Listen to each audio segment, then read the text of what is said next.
3 millimetre நீளமுள்ள கரு என்றோ அல்லது ஒட்டிக் கொண்டிருப்பது என்றோ நிரூபிக்க முன்வர வேண்டும். அதுதான் முக்கியமான விஷயம். இது ஒன்றும் எளிதான காரியம் அல்ல. ஏனெனில் குறைஷிகளின் அரபு மொழி வழக்கு ஏற்கனவே ஆராயப்பட்டு விட்டது. அன்றைய முஸ்லிம்கள் குர்ஆனின் சொற்களை சரியாக புரிந்து வைத்திருந்தார்கள். இதற்காகவே அவர்களுடைய மொழி, கவிதை, இலக்கியம் எல்லாம் ஆராயப்பட்டது.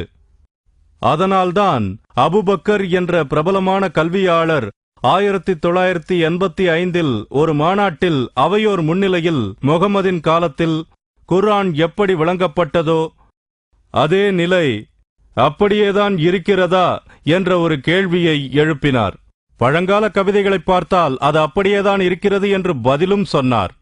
ஆன்மீகம் சம்பந்தமான அந்த ஆயத்துக்கள் அப்படியே இருப்பதாக ஏற்றுக்கொண்டால் அறிவியல் சம்பந்தமான வசனங்களும் இருப்பதாகத்தானே ஏற்றுக்கொள்ள வேண்டும். ஏனெனில் சில வசனங்களில் இவை இறைவனுடைய அத்தாட்சிகள், அடையாளங்கள் என்று குர்ஆன் குறிப்பிடுகிறது. அல் மூமினூன் விசுவாசிகள் என்ற அத்தியாயத்தில் குறிப்பிடப்படுவது, மனிதனை நாம் களிமண்ணில் சத்திலிருந்து படைத்தோம், பின் அவனை ஒரு பாதுகாப்பான இடத்தில் விந்தாக ஆக்கினோம், பிறகு அந்த விந்தினை இரத்தக்கட்டியின் வடிவத்தில் அமைத்தோம், பின்னர் அந்த இரத்தக்கட்டியை சதைக்கட்டியாய் ஆக்கினோம், பிறகு அலக்காவாக ஆக்கினோம். இதோ நீங்கள் விளங்கிக் கொள்வதற்காக. மேலும் சூரா அல் ஹஜ் அத்தியாயத்தில், ஓ மனிதர்களே, உங்களுக்கு மறுமையை பற்றி ஐயம் இருக்குமானால் சிந்தியுங்கள். ஆகவே இப்போது இந்த கேள்வி எழுகிறது, இது அக்காலத்திய மெக்கா மதீனா மனிதர்களுக்கு தெளிவான அத்தாட்சியாய் இருக்கும் பட்சத்தில் அது இவர்களுக்கு மறுமையை பற்றிய நம்பிக்கையை ஏற்படுத்தும் அளவு முக்கியத்துவம் வாய்ந்ததென்றால், அவர்கள் அலக்கா என்ற சொல்லின் மூலம் என்ன விளங்கிக் கொண்டார்கள், நாம் முகம்மதும் அவருடைய மக்களும் கருவியல் பற்றி என்ன புரிந்து வைத்திருக்கிறார்கள் என்பதை தெரிந்து கொள்ள அப்போதைய வரலாற்றை நோக்குவோம். கருவியல் பற்றிய ஆரம்பகால ஆய்விலிருந்து முகமதின் காலம் வரைக்கும் வருவோம். கிமு 460 கிரேக்க தீவான கொஸ்ஸில் வாழ்ந்த ஹிப்போக்ரட்டிஸ் என்ற ஞானியார் இப்படி கூறுகிறார்,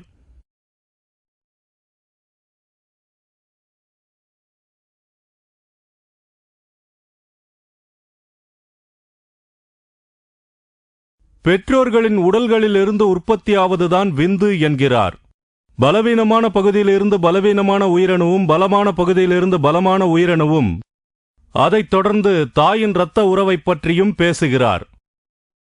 துவக்கக்கரு மெல்லிய சவ்வில் அமைந்திருக்கிறது. மேலும் கருப்பைக்குள் இறங்கி வரும் தாயின் இரத்தத்தால் வளர்கிறது. ஒரு பெண் கருத்தரித்த உடனேயே மாதவீடாய் நின்று விடுகிறது. பிறகு சதையை பற்றி சொல்கிறார். இந்த கட்டத்தில் தாயுடைய இரத்தம் உறைந்து இறங்கும் நேரத்தில் தொப்புள் கொடியோடு சதையும் உருவாக ஆரம்பிக்கிறது.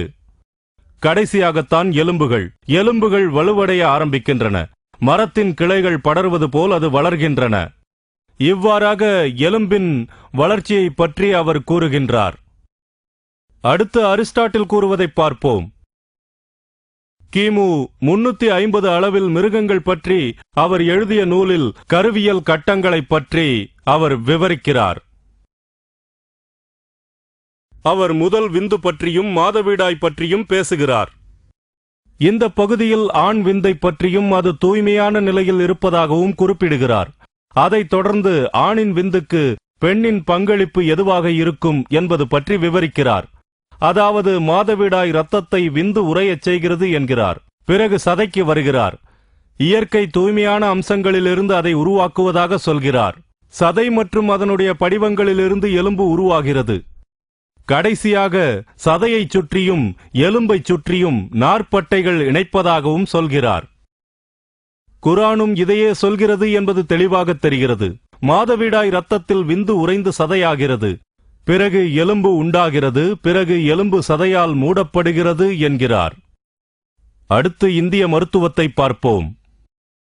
கிபி 123 ஷாரக்காவும் சுஷ்ருட்டாவும் சொல்வதாவது, மூலக்கரு உருவாவதற்கு ஆணும் பெண்ணுமே காரணம். ஆணுடைய ஸ்கலிதத்திற்கு சுக்ர என்றும், பெண்ணுடைய ஸ்கலிதத்திற்கு அர்த்தவ என்றும், இரத்தத்திற்கு சனித்த என்றும் குறிப்பிட்டுள்ளார். உணவிலிருந்து இரத்தத்தின் மூலம் வருவது என்கிறார். விந்துவிலிருந்தும் இரத்தத்திலிருந்தும் வருவதுதான் என்ற கருத்து இந்தியாவிலும் இருந்து வருகிறது. இப்போது கெய்லன் சொல்வதை பார்ப்போம். கிபி 131 துருக்கியின் பெர்கமும் என்ற இடத்தில் பிறந்தவர் இவர். இவர் சொல்கிறார், விந்துவிலிருந்து கரு உண்டாகிறது. அது வெறும் மாதவிலக்கு ரத்தம் மட்டுமல்ல, அரிஸ்டாட்டில் சொன்னது போல மாதவிலக்கு ரத்தமும் விந்துவும் இணைந்ததே என்று கேலன் கூறுகிறார்.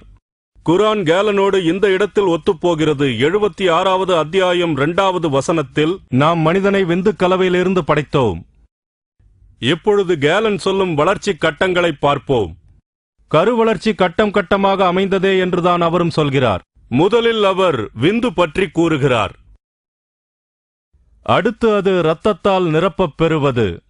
இதயம், மூளை, ஈரல் என்பதெல்லாம் இன்னும் சரியாக உருப்பெறாத நிலை. இந்த கட்டத்தைத்தான் ஹிப்போக்ரட்டிஸ் குருத்துக்கரு என்று சொல்கிறார்.